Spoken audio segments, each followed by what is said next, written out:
ازيكم عاملين ايه؟ يا رب تكونوا بخير. النهارده جايبه لكم احلى وصفه واحلى طريقه لكنتاكي.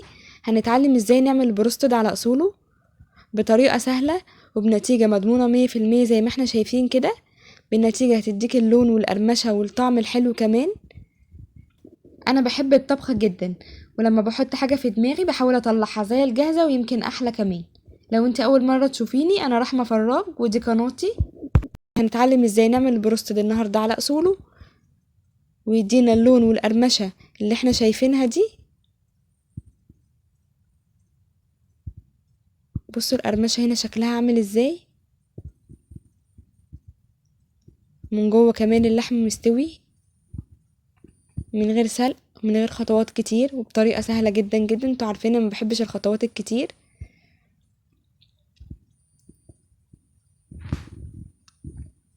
بصوا شكلها عامل ازاي، وشكل الطبق بجد حلو جدا جدا جدا. كلنا بنحب ناكل كنتاكي، يمكن الكبير كمان قبل الصغير. فنحاول نعمل كل حاجة في البيت، هتبقى اضمن واحلى وطبعا اوفر كمان. بصوا القرمشة عاملة ازاي، الشكل واللون حلو جدا.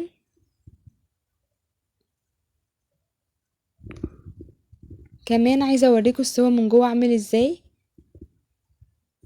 بص من جوه مستوية ودايبة ازاي، ومفيش دم في العظم ولا اي حاجة، من غير سلق زي ما احنا قلنا. هنتعلم ازاي نعمله بكل سهولة معاكي. يلا بينا نشوف الطريقة عاملة ازاي. اول حاجة معايا هنا معايا فرخة، بجيب الفرخة دي حوالي من كيلو الا ربع. ويلا بينا نشوف المقادير مع بعض. معايا هنا فرخة وزنها، اهم حاجة فيها وزنها تكون من كيلو لكيلو وربع، ما تزيدش عن كده عشان تستوي معايا على طول، ما تاخدش وقت في السوا، وكمان ما تبقاش نية من جوه، وكمان ما يبقاش في دم في العظم. فاهم حاجه زي ما قلنا، هي اول خطوه ان نجيب الفرخه وزنها قليل. وتاني حاجه معايا تكون الفرخه هنا متقطعه على 8 قطع، بحيث ان كل قطعه تكون صغيره معايا، بحيث ان انا بعد ما احط لها الكفرج بتاعها تبقى القطعه مناسبه قوي زي اللي بنشتريها من بره بالظبط. يبقى تاني حاجه معايا بعد ما اشترينا وزن الفرخه وكمان قطعناها 8 قطع، هنبدا بقى نغسلها كويس قوي بالميه والملح والليمون، ونشطفها ونصفيها كويس قوي، ونبدا نشتغل فيها. هنجيب كل قطعة زي ما احنا شايفين كده، وهنبدأ نخرمها بالسكينة. هنعرف ليه مع بعض احنا بنعمل فيها الخطوة دي. هنخرم كده كل قطعة كويس قوي.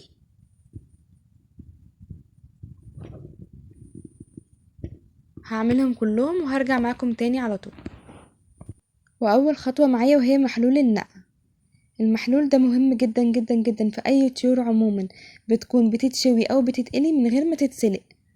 هو بيساعد ان هو بيطري انسجة اللحم بتاعهم قوي، فبتستوي معايا بسرعة، بتكون دايبة من جوه والسوا بتاعها مظبوط.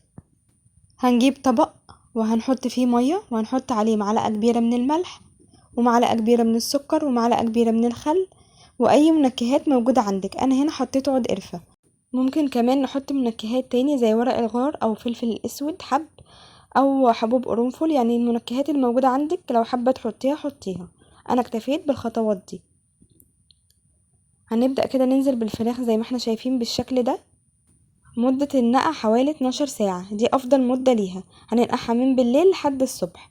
لو مش متاح عندك الوقت ده، أقل حاجة تحطيها 3 ساعات في المحلول ده. المحلول ده غير كمان ان هو بيطر الأنسجة، بيشيل المنكهات الموجودة فيه دي كلها، بتشيل أي زفارة موجودة في الفراخ. هنغطيها كده بستريتش رول، وهنسيبها أقل حاجة زي ما قلنا لمدة 3 ساعات. لو متاح عندك وقت هتسيبيها من بالليل للصبح في التلاجة. الخطوة اللي جاية دي مهمة جدا، بتفرق معايا في اي اكل جاهز من بره عايزين نعمل زيه في البيت.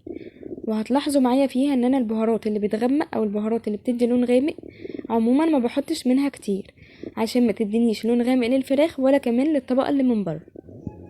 معايا هنا معلقتين صغيرين من الملح، وعليهم ربع معلقة صغيرة من الحبهان، ومعلقة صغيرة من الكاري، ورشة من الفلفل الاسود، ومعلقة من الثوم البودر، ومعلقة من البصل البودر، ومعايا نص معلقة من حبوب المستردة. دي بنجيبها من اي عطار كبير، بتفرق قوي في الطعم. ومعايا رشة من الشطة للي بيحب الحاجة سبايسي، ومعايا ربع معلقة صغيرة من البابريكا. ومعلقة زعتر ونص معلقة من الكزبرة الناشفة. اهم حاجة بقى مع بعض ان احنا ناخد التوابل دي كلها نطحنها في المطحنة، دي اهم خطوة عشان تدينا الطعم البهارات زي اللي جاهز من بره بالظبط. بصوا هنا شكلها ولونها بعد ما طحنتها حلوة قوي وفاتح زي ما قلنا، زي ما كترتش من البهارات اللي بتدي لون غامق، فهتفرق معايا جدا. ويلا بينا نشوف الفراخ بعد ما اتنقعت شكلها عامل ازاي. بصوا هنا هنلاقي لون المية اتغير كده زي ما احنا شايفين. هنبدأ ان احنا نشطفها كويس اوي ونصفيها بالشكل ده، وهنبدأ نتبل الفراخ مع بعض. هنتبلها بايه؟ بالبهارات اللي احنا طحناها مع بعض بس.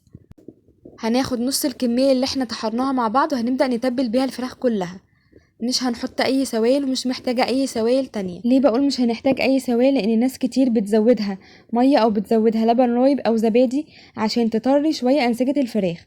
انا اوريدي محلول النقع عمل الوظيفة دي، فانا مش محتاجة احط لها اي سوائل، وعشان كمان طعم البهارات ما يبقاش خفيف معايا ويبقى زي اللي بنشتريها جاهزة من بره بالظبط. لو تركزوا وانتوا بتاكلوا كده اول قطمه من كنتاكي الجاهزه من بره، اول حاجه بتحسيها تحت الكفرج هي طعم البهارات الحلو جدا معايا. فانا بحاول اعمل الخطوه دي زيهم بالظبط عشان يديني النتيجه المظبوطه. هنتبل كده كل قطعه كده زي ما احنا شايفين كويس قوي، هنخليها متغلفه كويس قوي بالبهارات، وهنبدا نسيبها حوالي 3 ساعات كمان عشان طعم البهارات يدخل في الفراخ ويديني الطعم الحلو اللي احنا بنشتريه من بره.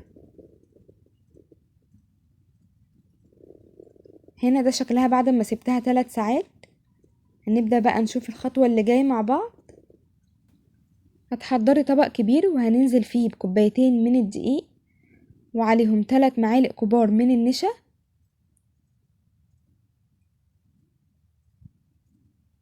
وهنزل عليهم بنص التوابل اللي احنا طحناها مع بعض.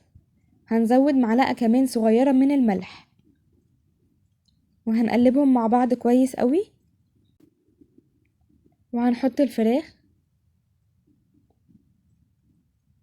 هحط 3 قطع عشان يبقى فيه مساحة كويسة ان انا اقلب الفراخ كويس قوي. بصوا هنقلبها كده، نديها كده تقليبة حلوة. هنفضها وهبدأ اكون محضرة طبق فيه مية ساقعة، بنفضها كويس قوي من الدقيق، وهنقلبها كده تقليبة بسيطة في المية، وهبدأ انزل تاني بيها في الدقيق. ركزوا بقى في الخطوة اللي جاية دي عشان هي اللي هتدينا الكريسب المظبوط ليها. بصوا ببدأ ان انا اضغط عليها كده واقلبها من تحت لفوق، بدي ضغطة كده جامدة فيها واقلب من تحت لفوق زي ما احنا شايفين بالشكل ده. اللي انا بعمله ده هيدينا الكريسب المظبوط اللي احنا عايزينه. ابدأ انفضها كده جامد قوي من الدقيق. بصوا الكريسب عامل ازاي، بصوا الشكل اللي احنا عايزينه، وهي دي النتيجة اللي احنا مستنيينها. لازم اديها التنفيض ده عشان ينزل منها كل الدقيق ويعمل لي الكريسب المظبوط اللي انا عايزاه. وهنكون مسخنين زيت على النار، انا حاطه الزيت في حله عشان يبقى غزير معايا شويه. وهبدا انزل كده ب3 قطع من الفراخ، مش هنزود فراخ في الحله او في الطاسه اللي انت هتحطي فيها عشان كل قطعه تاخد الكريسبي بتاعها المظبوط. في البدايه بنزلهم على نار عاليه، بعد كده ببدا اهدي النار شويه. لما الفراخ تاخد معايا القرمشه اللي انا عايزاها واللون البسيط، ببدا ان انا اهدي عليها النار وبسيبها من 12 ل 15 دقيقه عشان تستوي كويس معايا قوي من جوه. ببدأ اقلب فيها يمين وشمال كده عشان تستوي كويس قوي. بصوا هنا الكريسبي بتاعها عامل ازاي، حلو جدا بجد. بصوا هنا كمان لونها بجد، لونها كان حلو قوي قوي قوي، وهنا كان استوت معايا وخدت اللون اللي انا عايزاه يمكن احلى كمان. هعيد معاكم خطوة الدقيق مرة تانية. هنبدأ ننزل بالفراخ كده زي ما قلنا وهنقلبها تقليبة بسيطة، وهنفض الفراخ وانزل بيها في المية، وابدأ ان انا احطها في الدقيق كده مرة تاني، وهنضغط عليها زي ما قلنا وهنقلب من تحت لفوق. عشان كده بقول نختار طبق واسع عشان نعرف نقلب براحتنا وندي للفراخ الكريسبي المظبوط بتاعها بالشكل اللي احنا شايفينه ده. والفراخ باخدها على طول بعد ما انفضها من الدقيق على الزيت على طول، ما بسيبهاش خالص بره. بنفضها كده زي ما احنا شايفين بصوا هنا شكل الكريسبي من بره عامل ازاي. بصوا الكريسبي بتاعها حلو قوي ازاي، والنتيجه زي ما بقول لكم احلى كمان من كنتاكي. بصوا شكلها. هبدا بقى اقلب فيها يمين وشمال وبسيبها زي ما قلنا من 12 ل 15 دقيقه لحد لما تستوي معايا، وبعدين هطلعها على شبكه او على مصفى كده زي ما احنا شايفين. معظم المحلات بتعمل كده. ما ينفعش اطلعها على طبق او على مناديل عشان طبقه الكرانشي ما تطراش معايا. تصفي الزيت بتاعها وتبرد كويس قوي، وهنبدا ننقلها في طبق التقديم على طول. بص طبقه الكريسبي بتاعتها عامله ازاي، ولونها بجد يا جماعه خطير. شكلها حلو جدا. هنبدا بقى ننقلها على طبق التقديم بعد ما بردت معايا خالص.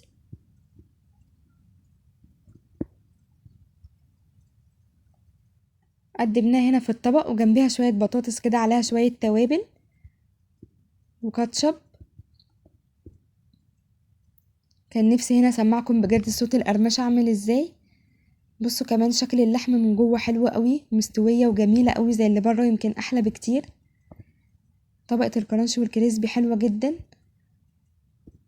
بصوا هنا كمان بوريكم السوا بتاعها من جوه عامل ازاي، مفيش دم في العظم زي ما قلنا، وطبقه الكرانشي على طول لازقه في اللحمه على طول، مفيش ما بينهم عجين. بجد يا جماعه طعمها كان حلو جدا، ما تفرقش خالص عن طعم الجاهزه اللي بنشتريها من بره. كمان بالعكس انا شايفه ان لونها احلى بكتير من الجاهز اللي بره. لو استفدت من الفيديو والفيديو عجبك ما تنسيش تدعميني بلايك وتشتركي في القناه وتفعلي زر الاشعارات عشان يوصلك كل جديد.